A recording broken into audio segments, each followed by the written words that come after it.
Well, the Cape Coral election is just weeks away, and Fox 4 is listening to you. We asked what you wanted to know about the candidates for Cape Coral mayor, and now we're taking those questions straight to the men vying for your votes. Yesterday, candidate Mike Hollow joined us in studio. Right now, we have candidate Joe Coviello here to answer your questions, the same questions we asked Mike yesterday.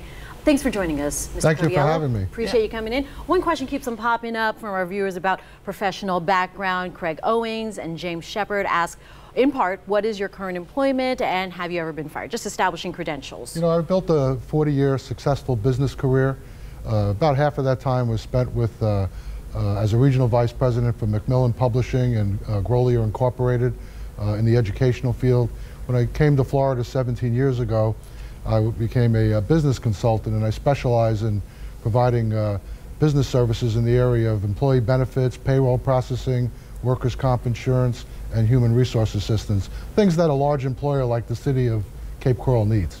What about the part about the firing? Have you ever been let go from a job? You know, when I was 15 in a sandwich shop, I was let go. All right, but that's it. All right, good. That's very good. Not I would bad. let go at Johnny Rockets. All right, so another one of the questions we've got, everybody talking about property values and taxes.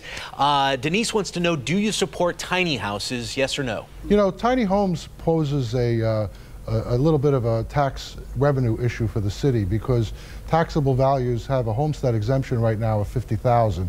Next year on the referendum, there's going to be another additional $25,000 voted on. If that passes, that means we'll have an exemption of $75,000.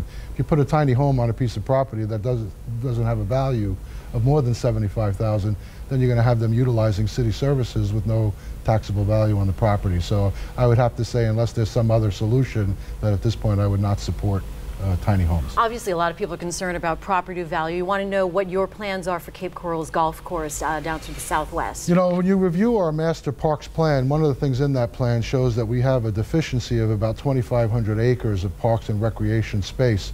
That piece of land is the last large tract that's available in the southern part of Cape Coral. And we need to find a way to perhaps reacquire the property through some type of a land swap or maybe a hybrid solution of land and cash, and get that property under the city's domain so we can then figure out what to do forward, maybe with a public-private partnership, as long as it's some parks and rec amenities for the residents. Real quickly, I want to get to one last question. Sherry Lambertson is one of many who asked about access that Cape Coral citizens will have to you if you're mayor, especially with some reports of candidates blocking other candidates on Facebook, social media. You know, I've been extremely accessible. I've met people individually in coffee shops. I've been to large forums that have had hundreds of people at it.